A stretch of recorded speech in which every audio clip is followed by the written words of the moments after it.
Morning, you may be seated. Welcome to the Illinois Supreme Court here in session for this special moment of installing our newest member. As you may know, last week on the first, we were joined by our new colleague, Justice Joy Cunningham. So she is senior, therefore, to our new members. But let me introduce you to each member of the court so that you have a sense of their faces. To my right is Justice P. Scott Neville from the First District. And to my left is Justice David Overstreet from the Fifth District. And then at the moment, junior member, Justice Joy Cunningham from the First District.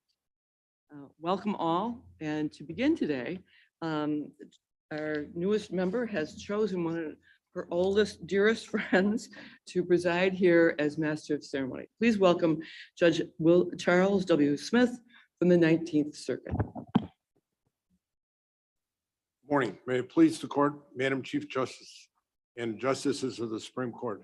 I am Judge Charles Smith of the 19th Judicial Circuit, and I have been asked by Justice-elect Elizabeth Rochford to serve as the Master of Ceremonies for investiture this morning. With the court's permission, I respectfully ask to speak facing those in attendance, meaning no disrespect to the court, but frankly, I've been told that when you see my back, you'll see my better side. You have our permission. Thank you.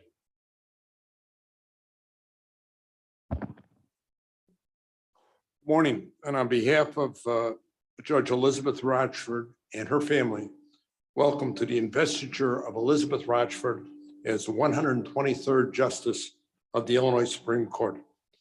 I know that all of you in attendance, either in person or by live stream, have a special connection with Liz and wish her well as she begins her term as Justice of the Illinois Supreme Court.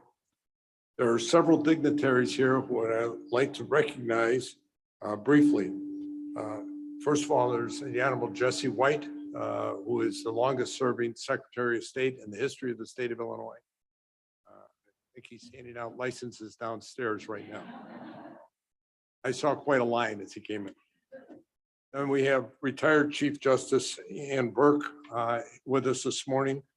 We discussed the special connection that Justice Burke and I had that in 1968, I was working at the Chicago Park District in the lifeguard unit. She was across the hall starting the first Special Olympics session. We have the President of the Illinois Senate, Mr. Donald Harmon. There you are. Oh, Parker, thank you for being here this morning. President of the Illinois Judges Association and the First District Appellate Court Justice, Eileen O'Neill Burke. We also have Justice McBride from the First Appellate District and President of the Lake County Bar Association, Tara Devine. Loyola Law School Dean and Jim Faught and other members of the Loyola Rambler family are here today. They include Circuit Judges Gene Reynolds and Tom Lyons and Attorney Rick Sora. Loyola can be proud of Liz for many reasons, but it should be noted that Loyola graduates have been represented on the Illinois Supreme Court more than any other academic institution other than the University of Illinois. Also want to remember in a special way one of Liz's close friends from Loyola, Tom Reardon, who recently passed away, but is also part of Liz's Loyola family. We're honored to have with us retired Lake County judges Margaret Mullen and Nancy Waits, who were instrumental in getting Liz elected to this position. Retired State Senator Susan Garrett from Lake Forest, who was also very instrumental in the campaign, and we thank Susan for being here. Most important to Liz is her family. And at this time, I want to recognize Liz's closest friend, her confidant, her campaign strategist, as she refers to him, her rock. Liz's husband, Mike Stridell, is here. Also present are Liz's two wonderful and talented daughters, Ellen Streidel and her fiance, John McCullum. Mary Streidel and her special friend, Joe Donnelly, are here today. The 19th Judicial Circuit is very proud to claim Liz as one of our own. This is a very proud day for Liz and her family, but also for the 19th Judicial Circuit, as she has just become the second person, she will become the second person of the 122 judges who, justices who hail from Lake County. The other, for those who are interested, is Justice Thomas Moran, and I'm old enough to remember when Justice Moran served. Liz has given me the greatest honor of my judicial career by asking me to serve as the Master of Ceremonies today. The connection between the Rochford family and the Smith family goes back many years. My father and Liz's dad attended Our Lady of Grace grade school together. They remained friends over the years, but had a special bond when Superintendent Rochford had to bury officers killed in line of duty. My dad was a funeral director who offered his services to police and fire killed in the line of duty. Jim Rochford and Bob Smith collaborated on final tributes to fallen officers. Today, I'm certain that Jim and Lois Rochford are looking down from the heavens and beaming with pride as their daughter takes this oath of office. I refer to Liz as my little sister, 10 years my junior. We both grew up first on the west side of Chicago and later on the north side. However, she was my mentor when I was appointed to by the Supreme Court as a circuit judge in 2016 and assigned to the family division. And at this time, I would like to recognize our Secretary of State, Jesse White. I don't mean to embarrass you, sir, but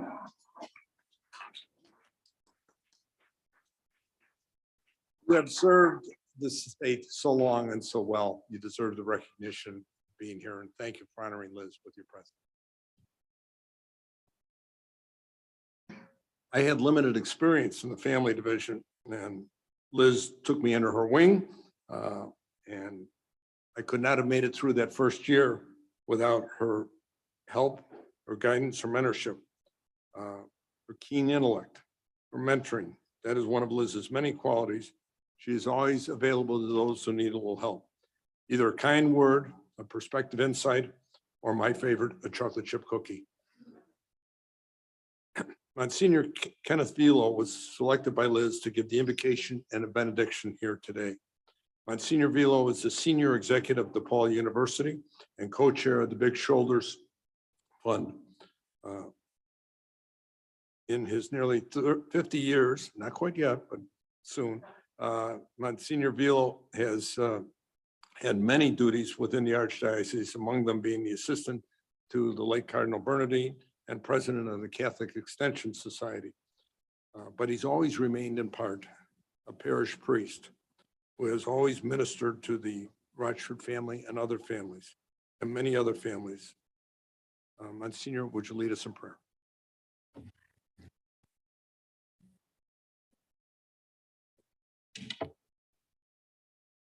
First of all, Liz, Michael, and daughters, congratulations. A wonderful day for all.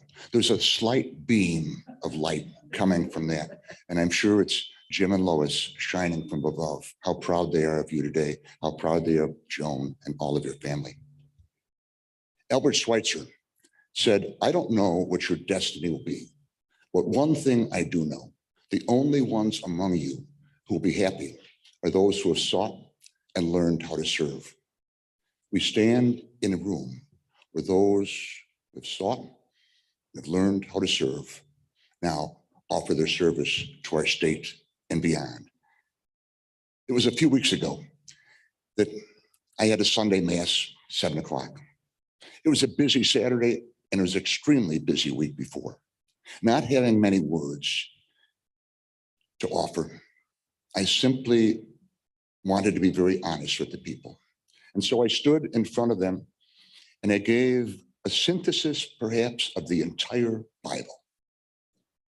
I said, act justly, love tenderly, walk humbly with God.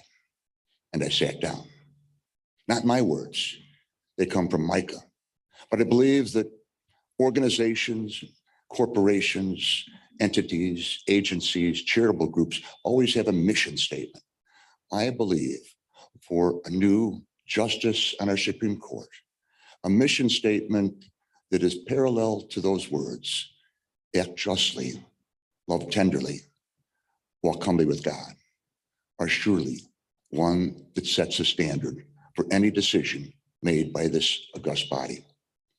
Today, we ask blessings on all who are here, all of the families represented here, in particular on Liz's family.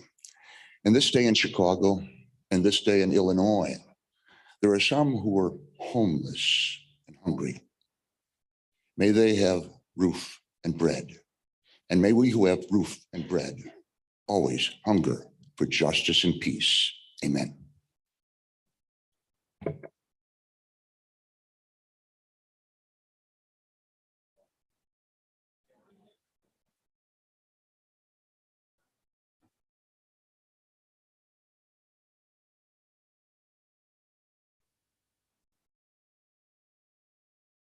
Thank you, Monsignor.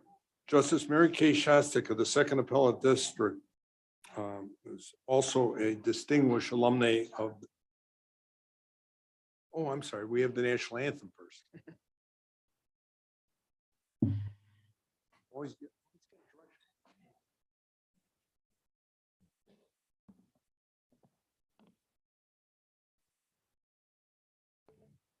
Sorry about that. I'm trying to prevent feedback.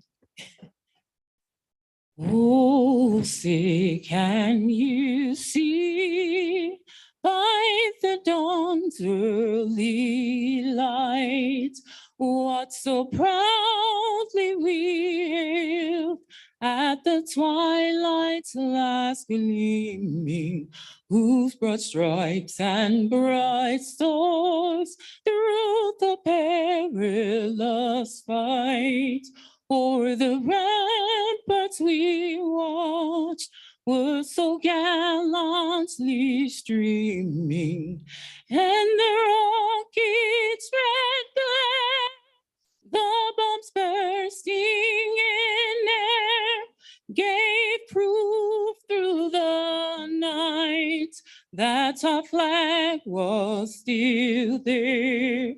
Oh, say does that star-spangled banner yet wave o'er the land of the free and the home of the brave?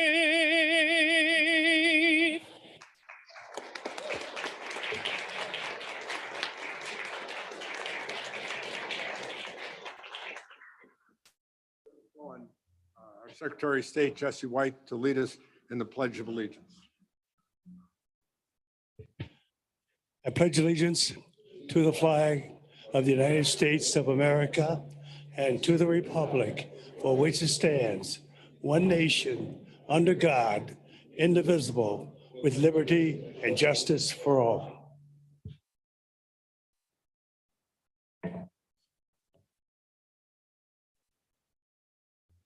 Now, Justice.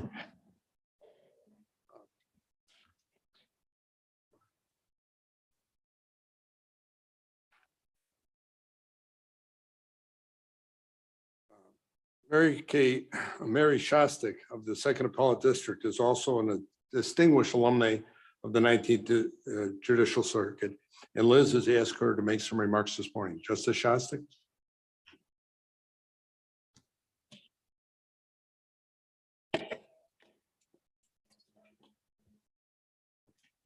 I should be like the professionals and put this mic down.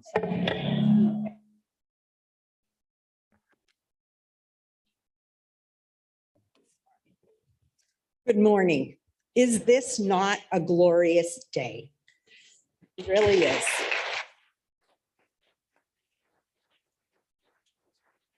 I cannot tell you how extremely humbled, honored, and proud I am to be here today to be speaking about one of my favorite topics, Elizabeth Rochford. When I think of Liz, I think of someone who is so very gracious, kind, classy, humble, And I can go on, and I'm sure most of you in this room can go on as well. An individual who never utters a mean word about anyone and who is revered by all. This is a historic day for the state. And as Chuck mentioned, it is a historic day for Lake County because Liz is the first woman Illinois Supreme Court justice to hail from Lake County. And as a matter of fact, she is the only second Supreme Court justice from Lake County. The first, as Chuck mentioned, was Justice Tom Moran, who sat on the High Court from 1976 till 1992. So the last time that Lake County has been represented on the Illinois Supreme Court was 30 years ago. And now we have our first woman jurist. She will serve the second district well. When one thinks of an individual to sit on the highest court in our state, I submit we all want someone like Liz. In preparing this speech, I thought of Lady Justice, the goddess of justice within Roman mythology. Take a moment and think about Lady Justice. I think you've all seen her. Elegant looking, tall, wearing a toga that hits her in all the right places. She is blindfolded, and that blindfold represents impartiality. Justice handed down, regardless of your wealth, your status in society, regardless of your power, or regardless of whether or not you have no power. The blindness allows Lady Justice to render justice without prejudice. She holds the scales, weighing the evidence fairly, applying the law to the facts. And yes, she has a shield, the sword, which conveys the idea that justice can often be swift and is always final. Justice Rochford has been heard saying, "My highest priority as a judge has always been to protect the rights of every individual and ensure fairness and trust throughout our communities." She has spent her career working to increase access to justice for all. Her heroic efforts in starting a help desk in Lake County, armed with hundreds of volunteer lawyers because it is impossible to say no to Liz. Those lawyers were there to assist pro se litigants navigate the court system. It has always been her priority to guarantee that all are on equal footing. She developed the Lake County Family Law Courtroom in Lake County, which was also pro se for pro se litigants.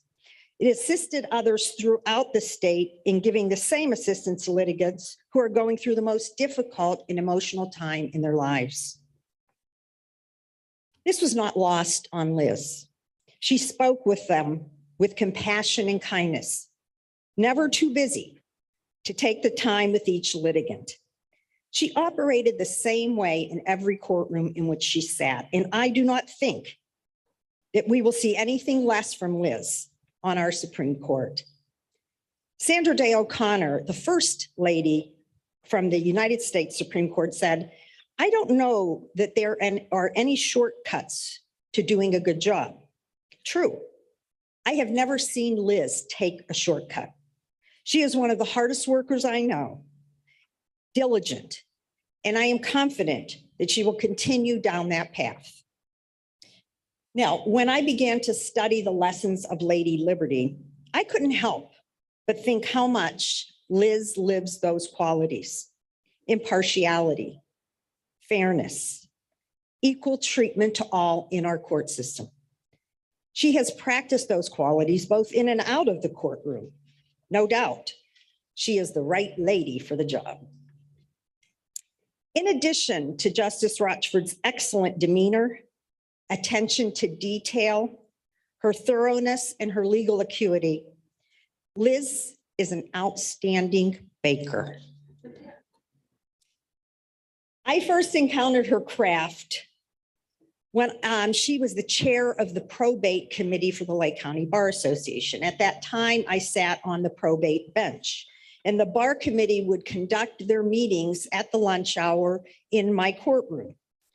So Liz would come to the meetings ready to lead. She was always prepared with an agenda, with the relevant case law, with guest speakers, and with cookies.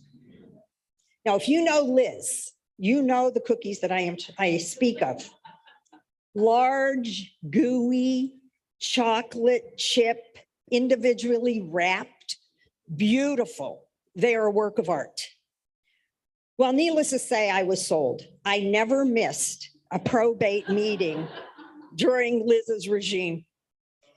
And as the years have passed, Liz's famous chocolate chip cookies persist. As a matter of fact, Liz was texting Margaret Mullen and I and telling us that she had gone down to Springfield to meet with the staff and to do a tour. She was texting going on about John Lupton and how he was a wealth of information, to which Margaret Mullen texted, "Confess, you brought baked goods, didn't you?" Some time passed and Liz responded, "I did bake pumpkin bread. Apparently, I can't help myself." So justices, get ready for a few extra pounds because you too will be unable to help yourselves. Everything she bakes is delicious. Bob Thomas used to say, you know Bob Thomas, you remember Bob Thomas, the kicker from the Bears? Oh, and he was on our Supreme Court, yes. Bob always used to say, the fabric of the robes is one of responsibility and not power. Bob also liked to quote Abe Lincoln in saying, nearly all men can stand adversity, but if you want to test a man's character, give him power. I can assure the people of the state that there will only be responsibility and no power trip for Judge Elizabeth Rochford. She has exhibited humility and commitment to our profession throughout her career. And I am confident that those outstanding qualities will continue while she sits on the highest court in our state. In addition to the quality of fabric of our robes, there is color, black. We all wear black. Black represents neutrality. Our robes aren't red and they aren't blue. We must be fair and impartial. We must have the most qualified judiciary, regardless of political affiliation. The great state of Illinois is fortunate to have Justice Elizabeth Rochford on the Illinois Supreme Court. Liz, I wish you the best of luck in a long and successful career on the court. I know you will never disappoint any of us, and you will only make us proud. I love you, girlfriend.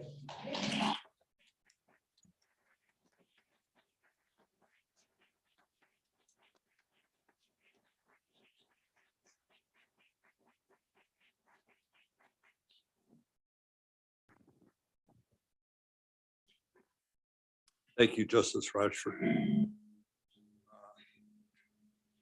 Justice Mary Kay Rochford is a member of the First Appellate District. And like Justice Shostak, she heard both trials and criminal and appellate matters in the state. She also is Liz's cousin, and thus it is very appropriate that she administer the oaths of office to Liz and provide us with some insights about Liz. Justice Rochford?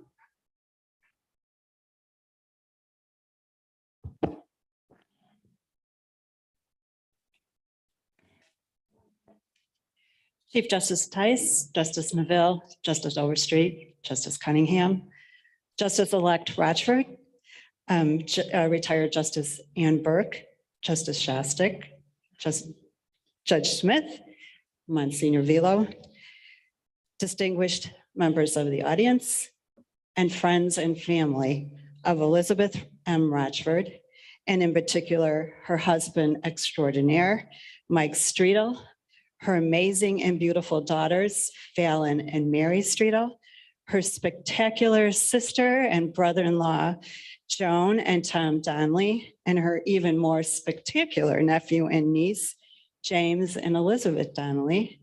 Good morning. 10 years ago, I had the honor of administering the oath when Liz first became a member of the Illinois judiciary. On that day, I shared some thoughts on the respect which must be given an oath of office from a wise and admired man, Liz and Joan's father. On February 17th, 1976, James M. Rochford, as then superintendent of the Chicago Police Department, administered the oath of office to a class of new patrol officers, but not before giving them a stern warning of what was expected of them. If we substitute his reference to badge and uniform with robe and gavel, and substitute police officers with judicial officers, the police department with the court, his words demonstrate the importance of the oath Liz took 10 years ago and the oath she will take today. He said, "We of the Chicago Police Department are most particular about who wears our uniform. When one of our members falters and betrays our public trust, each of us, every man and woman of the department suffers. We feel the pain, the shame, the disgrace, and the loss of trust when a member compromises their integrity or violates their oath of office. We know how it feels when we must face the public and receive their scorn because an officer denigrated their office.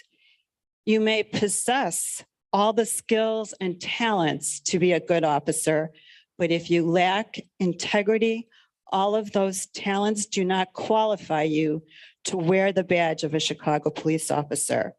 If you lack integrity, get out now because you will be found out. To be sorry is too late. If you remember the esteem in which you are held by your family and friends, many of whom are in this hall, you will save them the shame and heartbreak should you break your oath." Liz did not disappoint. After taking her oath, she respected her office, maintained the integrity required of a judge, and lived up to her father's admonishment. He, after all, had impressed upon her the importance of public service and for maintaining integrity in that service.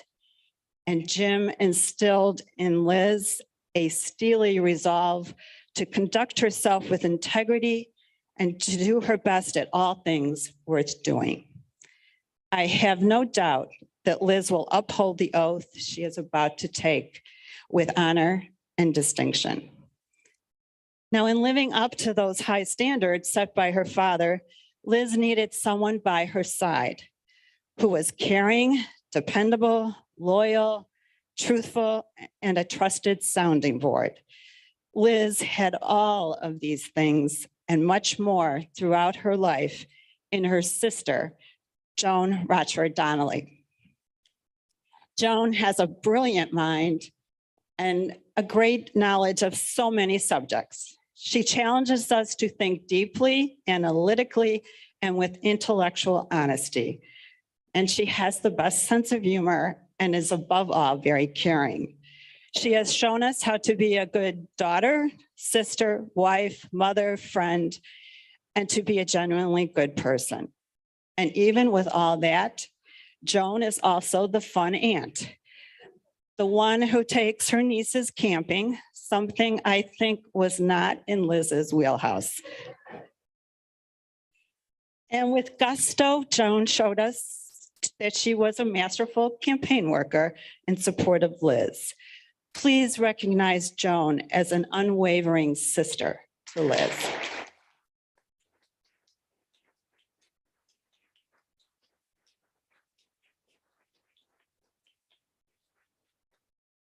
Returning to that earlier ceremony when Liz was sworn in as an associate judge, no one that day believed that was the last oath of office that Liz would take. Certainly not Margaret Mullen. Margaret served as a circuit court judge in the 19th Judicial Circuit for 26 years and filled the roles of presiding judge and chief judge during her distinguished tenure. Margaret recognized Liz's exceptional characteristics and talents, supported Liz when she sought the associate judgeship position, and guided her as she began her judicial career in the 19th Judicial Circuit. And Margaret did not stop there. She was encouraging and tireless in her efforts on behalf of Liz during her campaign for the Supreme Court. I wish for all of you a friend as true and selfless as the very Honorable Margaret Mullen.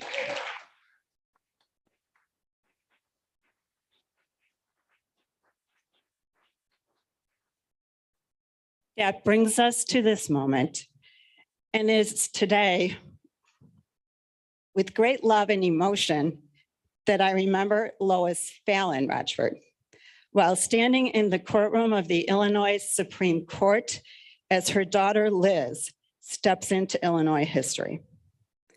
I remember Lois while standing in front of her beloved family, particularly her grandchildren, James, Elizabeth, Fallon, and Mary. From Lois, Liz gained grace, graciousness, gentle temperament, the love of words, and a deep concern for others. If you have ever received a handwritten note from Liz, and I'm sure most of you have, you know that her prose is both thoughtful and artful. That springs from Lois's tutelage. But there's more I wish to recognize today about Lois as a reflection of Liz. Jim and Lois made their home in Chicago. And if you are Catholic, I'm sure Monsignor Velo will affirm this, you define your neighborhood as your parish. And their parish was St. Mary of the Woods. The Rochford home was a welcoming place. And before there were Margaret Mullen and Mary Shostak as champions of Liz, there was a group of formidable women, friends and family of the much adored Lois Rochford. They would regularly gather in her home, usually around the kitchen table and around a cup of tea. These women cherished Liz and saw her clear talent, nourished her and set her on a path to success, and most importantly, to helping others. One of these women was my mother.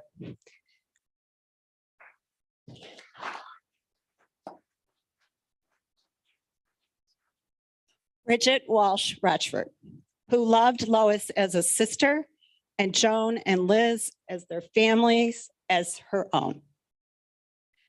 Now, one other woman from that group of Lois's friend and a neighbor was Noreen Comerford. Her husband, Harry Comerford, was the long-serving chief judge of the Circuit Court of Cook County. And Noreen was his unofficial right hand. She had a vivacious and sparkling personality and was filled with kindness. And what many knew about Noreen was that she could pick out judicial talent like no other person. Noreen early on spotted that potential in Liz, a true stamp of approval.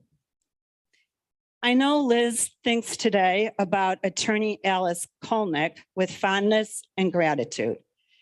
Alice received a bachelor's degree and a master's degree in education and taught history at 2 public high schools in Chicago.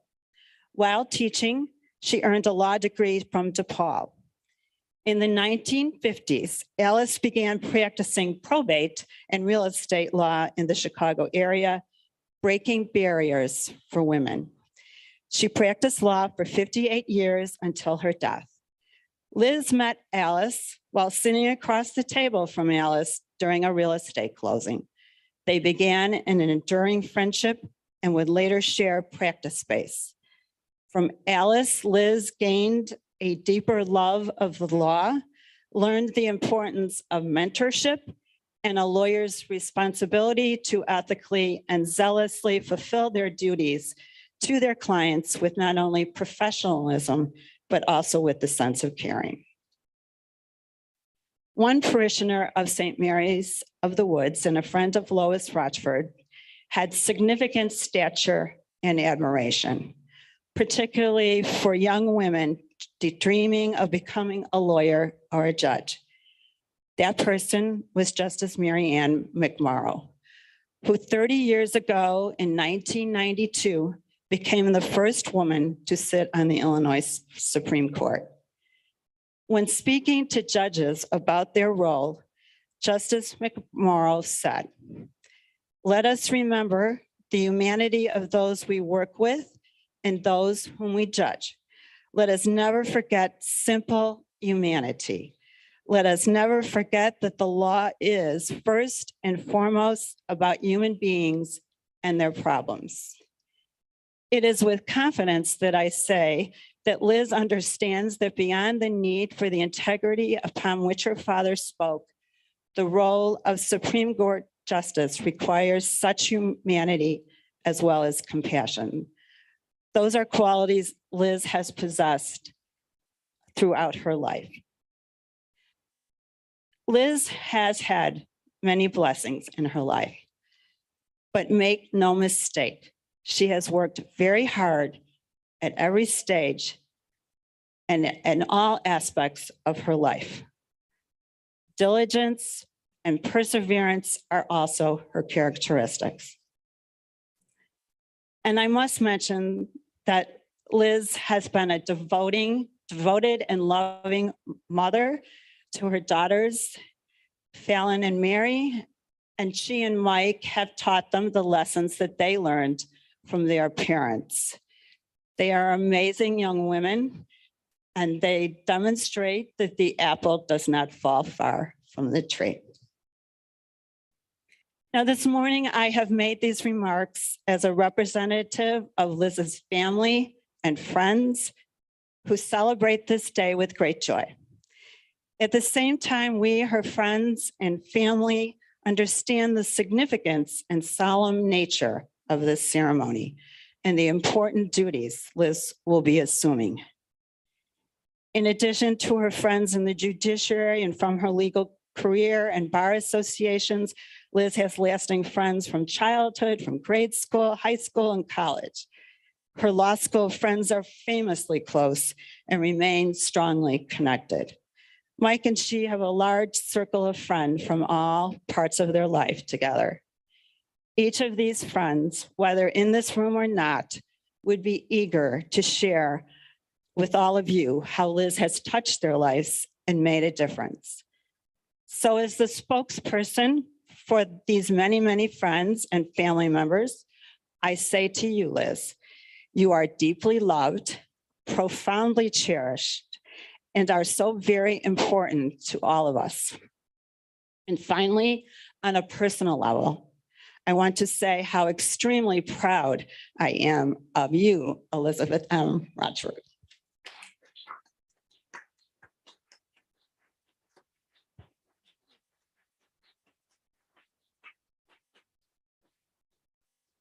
Chief Justice Tice, at this time, I request the honor to administer the oath to Elizabeth M. Rochford. You have the permission of the Supreme Court to do so. Thank you.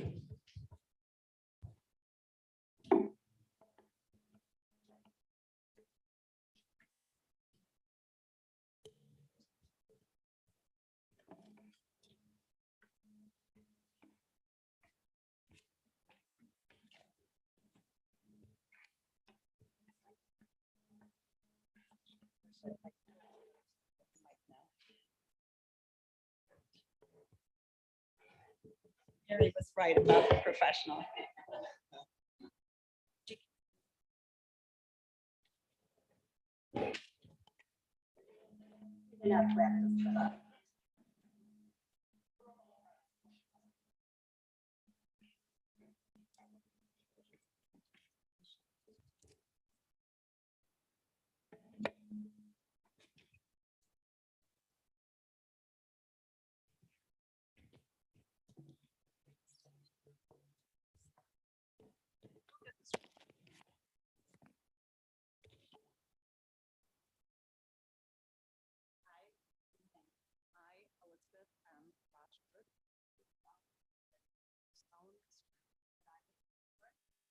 support the Constitution of the United States, the Constitution of the State of Illinois, the Constitution of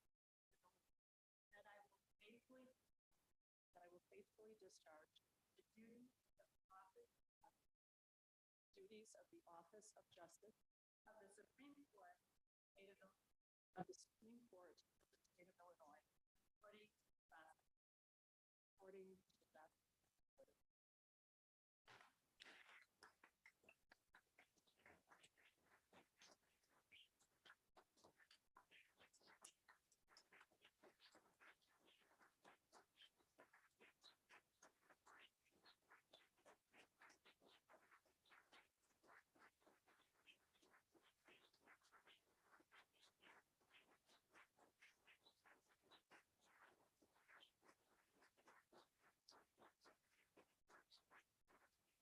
Rochford, please come and join your colleagues on the bench.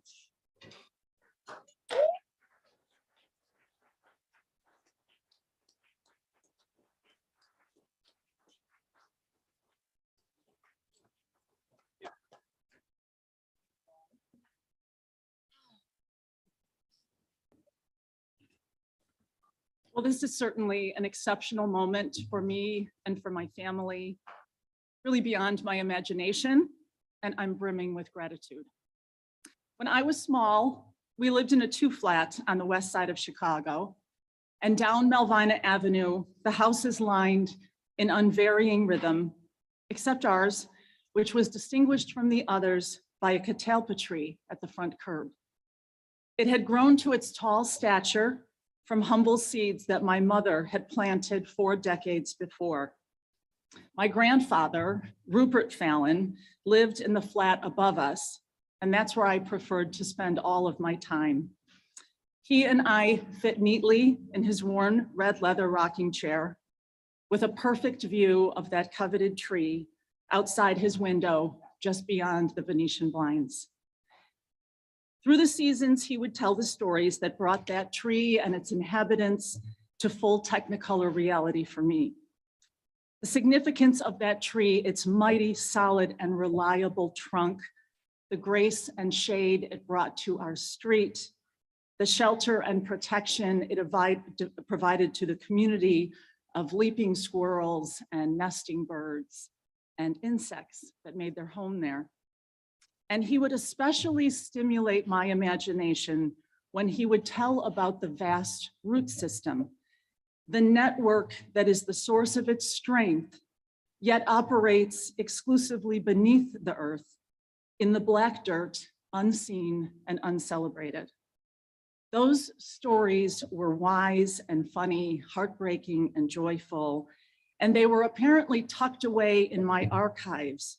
But when I began to study and work in law, they were restored. My grandfather's lessons about struggle and stability and misfortune and compassion all translated very naturally into the practice of law. The courthouse, after all, is like the tree's trunk, a centerpiece of community, both in its physical presence and by the nature of its function and purpose.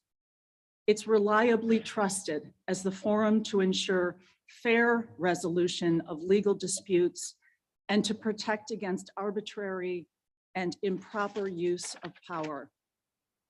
It's the immutable independence and integrity of judges as the protector of the rule of law that is like that trunk. And a breach of that is the threat to our democracy.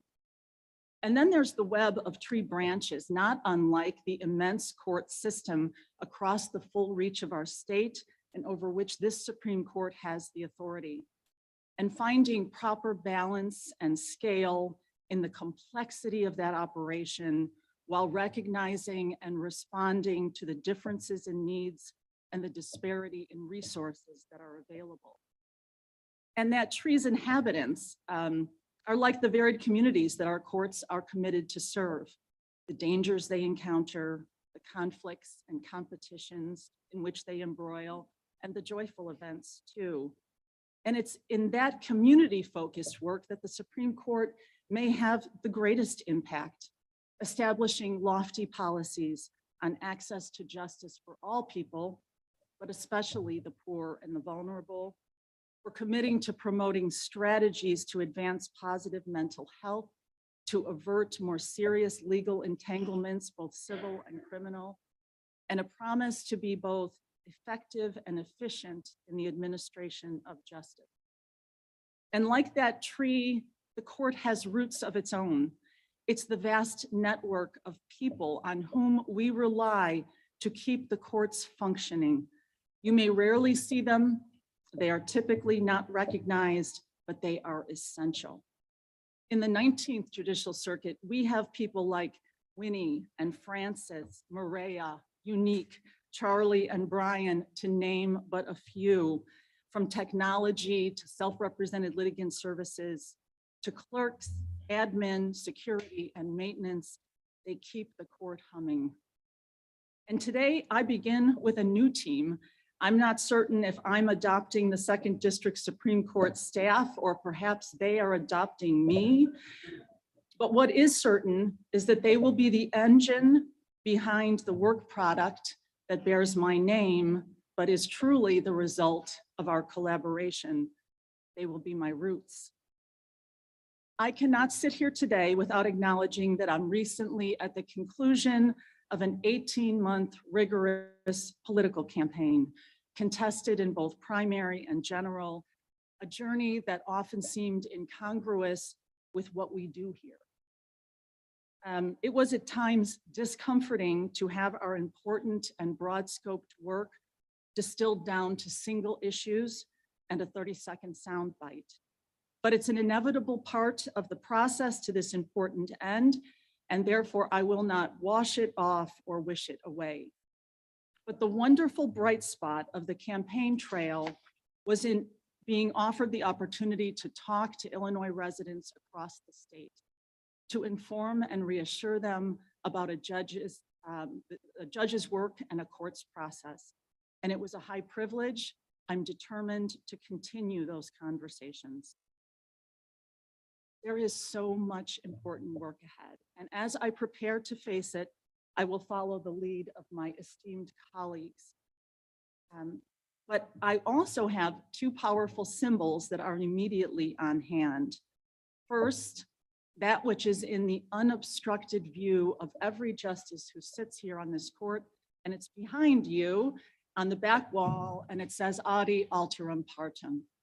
It's a reminder to us every day to hear the other side. And looking over us from just behind is the seal of the Illinois courts, Lady Justice, as Justice Mary Shostak mentioned, and she's sitting there resting on a rock, representing the solid foundation of the law. As Mary also said, she holds the scales of justice, confirming the equity and fair measure that will always be applied, and a sword to demonstrate the swift and final nature of the court's authority. My favorite part, she's surrounded by a ring of bees to show the court working in harmony. I had a front row seat at Justice Cunningham's investiture on Thursday. And when Justice Tice noted there would soon be a historic 5 women on the Illinois Supreme Court, I was watching Lady Justice. And while it's true that she maintained that same placid expression that she has worn since she took that seat in 1818, I could swear she gave a little wink too. Lady Justice, you have been oh so patient. I want to especially thank Chuck Smith for shepherding us through today's program, for being such a trusted resource personally and professionally, to our beloved Monsignor Vilo, spiritual guide and dear friend, to every member of the Rochford family. Oh, how my parents loved you. To Officer Kenyatta Gaines for her beautiful rendition of the national anthem, and for so proudly representing Chicago's finest and my family's history and legacy with the Chicago Police Department. Jesse White, a politician, head and shoulders above the rest, our model in public service. Thank you for being here today. Thank you for your service. and leading us in the pledge. You are a model I aspire to. Justice Mary Shostak, I'm so grateful to you. You have been seeing things in me that I did not recognize in myself. Your confidence and your encouragement has made all of the difference, and I'm so grateful for your friendship. Justice Mary K. Rochford. Well, where can I begin? As she noted, we were here once before. She administered my oath when I was sworn as a judge for the first time almost precisely 10 years ago. And again, I can't help but think today that our mothers have found a kitchen table in heaven and are sharing a cup of tea and having a slice of Bridie's famous Irish soda bread. And although neither of them ever uttered a boastful word on any subject, and especially about their children, I can't help but think they must be pleased to see us standing together today. And I thank you so very much. To all of my girlfriends, many of whom are here in the room and some who are watching on live stream, the young ones, the old ones, and the in-between ones, you have been pushing me up the hill all along. And it is with you in mind that I will use this new power to create opportunities and to provide encouragement to the next generation of women, of course, but also men of every race and religion and origin, the way that you have generously done for me. Mary Kay beautifully referenced my sister Joan, and I have to also. She is the unsung hero of our family, my lifelong defender and protector, and I love you, and I'm so grateful to you. My husband, Mike Streetel, of all the good things in my life, and there are oh so many, you are the best of the best. Our beautiful, bright, and fun daughters who keep us hopping all the time. And finally, in conclusion, to my father-in-law, the other Michael Streetel, who isn't here today, but he'll be celebrating his 91st birthday next week. And Dad, I know how worried you have been about me, but I've landed safely. I'm okay. And I love you so very much. It has certainly been an unlikely journey from my grandfather's red leather rocking chair to the 6th seat on the Illinois Supreme Court. But from both places, I've enjoyed the same optimistic and grateful view. And I sincerely thank each and every one of you for sharing this most exceptional moment with me and for entrusting to me this extraordinary opportunity to serve. Heartfelt thanks.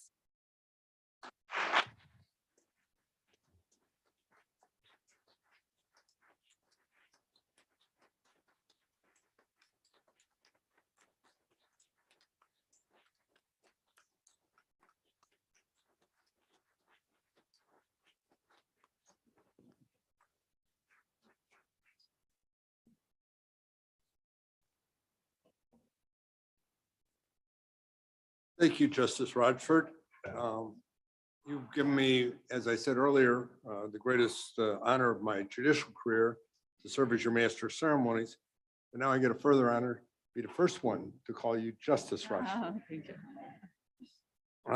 You are a source of great pride to your family, friends, lawyers, judges, and all those who seek justice through the law. You were encouraged and helped by many on your journey to this moment, but it was you who led us. You led the way, although you had a lot of support. You worked hard. You traveled the 2nd District to secure your seat on this august body of justices of the Illinois Supreme Court. This is a time when people are saying that the courts have fallen a peg in human respect and respect among the electorate.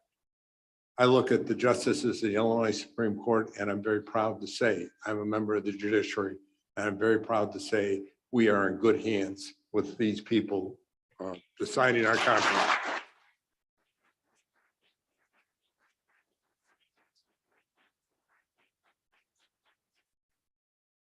Justice Rochford, words cannot measure how proud all of your family and your friends and I are of you. Best of luck in your new position, and know that we'll always be here to support you. Justice Rochford and her husband, Mike Streetel, invite you to join in the celebration of a lunch at Shaw's Crab House at 21 East Hubbard after the conclusion of the investiture. And I would now again call on Monsignor Velo to return and offer the benediction.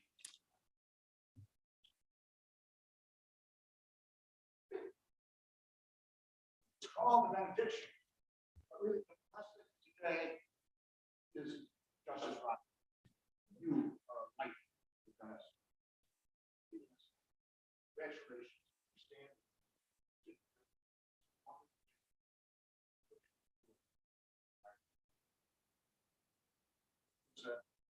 Peter Marsh, who was a chef, who said, if you want to fight without difference, remember, great folks are made strong in conflict. Diamonds are formed under pressure.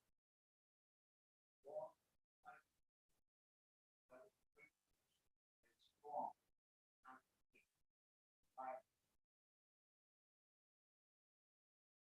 Today is a beautiful day. It's a great day. But there will be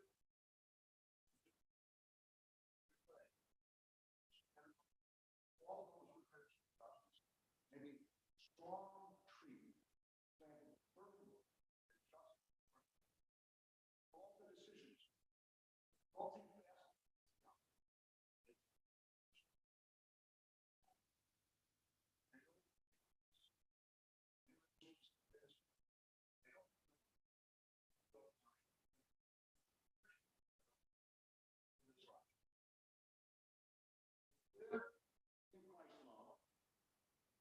die in Christ's honor. You rise in Christ's glory. Amen. Amen. Amen. The great thing I learned in this great ceremony is right.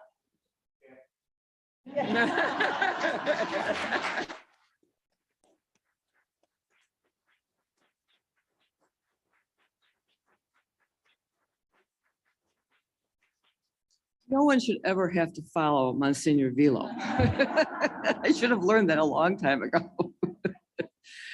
I have introduced you to my colleagues, and you will notice we have 2 empty seats at the end of our 7-person bench. Today, in Joliet, Justice Mary Kay O'Brien will be taking this same oath. Joining her there, and I think some others are going to be traveling to Joliet later today, but is also Justice Lisa Holder White, who took her oath to join this court earlier this summer. I think this is a moment where we need to speak of Myra Bradwell. Myra Bradwell in 1870 petitioned this court to become a lawyer. And she was denied on the grounds that she was a married woman. Chief Justice Charles B. Lawrence stated that God designed the sexes to occupy different spheres of action. Bridewell appealed to the United States Supreme Court. And she lost there too. There, the justices said, Justice Joseph Bradley wrote, the natural and proper timidity and delicacy, which belongs to the female sex, evidently unfits it for many of the occupations of civil life. The paramount destiny and mission of woman are to fulfill the noble and benign offices of wife and mother, and her appeal was denied. In 1872, the Illinois legislature, having seen the history being played out here, passed a new law stating that no person shall be precluded or disbarred from any occupation, profession, or employment on account of sex. That doesn't sound like Liz Rochford, the timidity that the justices spoke of. Women have been able to become lawyers then in Illinois since 1872. But when Marianne McMorrow attended Loyola Law School, when she graduated in 1953, she was the only woman in her class. She went on to become a Cook County State's Attorney and became the first woman to prosecute felony cases in Cook County. In 1992, she was the first woman elected to this court. And then later, she was elected to be the Chief Justice of this court in 2002. Not only was she the first Chief Justice woman of this court, she became the first woman to head any of the 3 branches of Illinois government. Today is a historic moment in the state of Illinois. Today, there will be of 7 justices, 5 women. There are 3 African Americans who sit on this court. This is a very exciting time, a new time, an inspiring time. We know that trust in institutions today is at an all-time low. Institutions like law enforcement, and certainly institutions like the justice system. And we know that trust is the foundation to what we do. Judges have to make difficult decisions, sometimes unpopular decisions.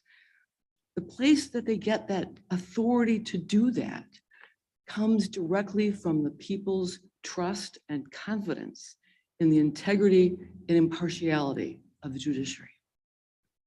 Today, look at us. Look at who your court is. The people of the state of Illinois can see with their own eyes that we reflect all the people of the state. And as always, we will continue with our commitment to work every day to earn the people's trust. Mr. Marshall, the Supreme Court is adjourned.